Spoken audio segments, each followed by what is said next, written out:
शीस दिए जो सदगुरु मिलया तो भी सस्ता जान। शीस दिए जो सदगुरु मिलया तो भी सस्ता जान।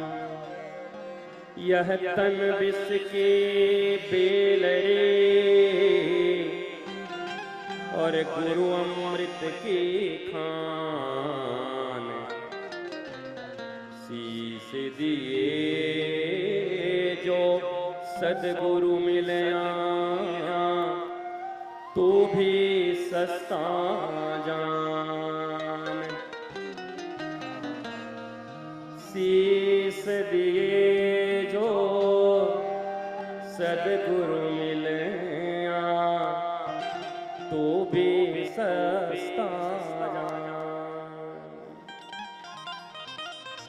यह तन विष की बेलरी गुरु अमृत की खान और शीस दिए जो सदगुरु मिलया तो भी सस्ता जान। अगर सर कटा के भी गुरु मिल जाए तो सस्ता समझ लो। ओ महाराज जी हम तो 1.25 रुपया दे सकते हैं, सर तो नहीं कटा सकते।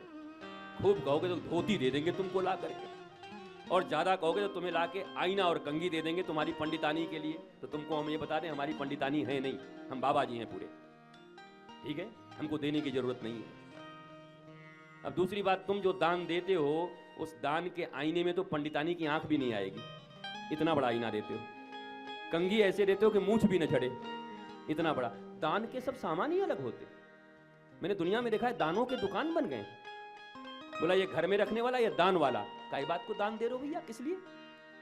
यार कमाल आदमी हो, बेशर्मी की भी हद होती है। ऐसी वस्तुएं दे क्यों रहे हो जो काम नहीं आती? क्या नियम पूरा कर रहे हो? क्या नियमों से भगवान खुश होते हैं? प्रबल प्रेम के पाले पड़कर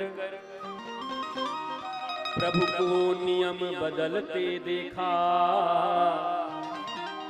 अपना मान भले टल जाए पर मन का मान न टलते देखा।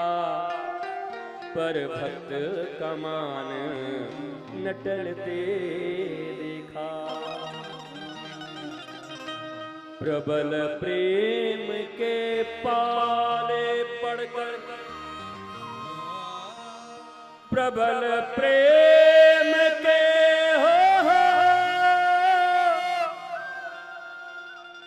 पाले पड़कर प्रभु को नियम बदलते देखा।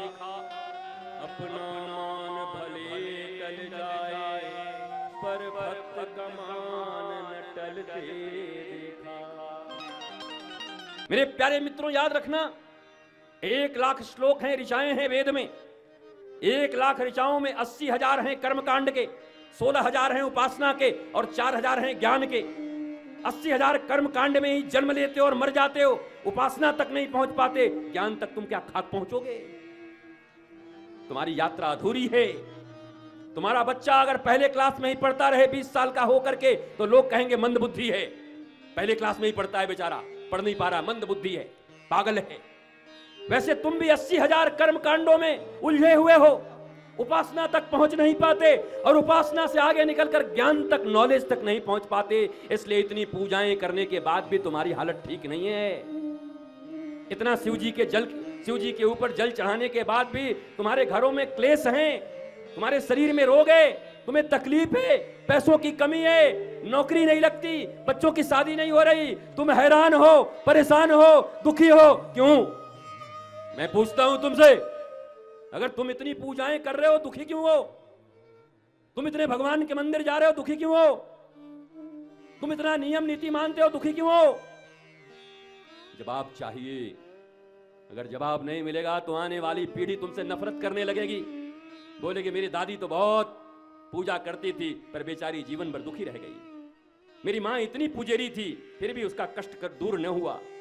वो हमेशा चिंता में रहती थी, रोती रहती थी, घर में तकलीफ में रहती थी, तो आने वाली पीढ़ियों का भगवान के ऊपर से विश्वास खत्म हो जाएगा, आने वाली पीढ़ियों का अध्यात्म से विश्वास खत्म हो जाएगा, आने वाली पीढ़ियों का पूजा से विश्वास उठ जाएगा, आने वाली पीढ़ियों का मंदिरों से विश्वास उठ जाएगा, आने वाली पीढ़ियों का गुरुओं से विश्वास उठ जाएगा। ये कमी कहां है? क्या ढूंढने की जरूरत नहीं, क्या सोचने की जरूरत नहीं है? तुम तो जैसे तैसे निभा भी दे रहे हो, तुम्हें दुख भी हो रहा है तब भी तुम पूजा कर ले रहे हो, कृष्ण गोविंद गा ले रहे हो, पर तुम्हारी संतानें नहीं गाएंगी, वो बहुत प्रैक्टिकल हो गई हैं। वो देखेंगे कि पूजा करने के बाद भी जीवन में कोई परिवर्तन नहीं। आई डोंट लाइक, मुझे नहीं करना पूजा, मुझे नहीं जाने मंदिर। इसलिए कहीं ना कहीं चूका है सत्य का धर्म, कहीं न कहीं असली धर्म चूका है, और धर्म के नाम पर जो चीज सामने आया है वो कहीं न कहीं हमें बरगलाया भी है। अभी 7 दिन है मेरे पास, एक एक सूत्र खोलूंगा, एक एक रहस्य खोलूंगा, एक एक पत्ता गोभी, जैसे बंदा गोभी होता है ना, बंदे गोभी के एक पत्ते को हटा दो, दूसरे को हटा दो, तीसरे को हटा दो, हम सोचते हैं नीचे से कोई फल निकलेगा, अंत में भी पत्ता ही निकलता है। पत्ते पे पत्ता, पत्ते पे पत्ता, पत्ते पे पत्ता, पत्ते पे पत्ता, अंत में कलकत्ता, कुछ निकलता ही नहीं। ऐसी ही जिंदगी है, हम पत्ते पे पत्ता, पत्ते पे पत्ता, पत्ते पे पत्ता, सत्ते पे सत्ता करते जाते हैं, और एक दिन फिर पता चलता है अचानक, क्या बोला किडनी खराब, फिर क्या बोला ट्रांसप्लांट होगा, फिर क्या बोला ट्रांसप्लांट होने के बाद भी बात नहीं बनी, बोला फिर क्या हुआ, अब जाने का समय आ गया।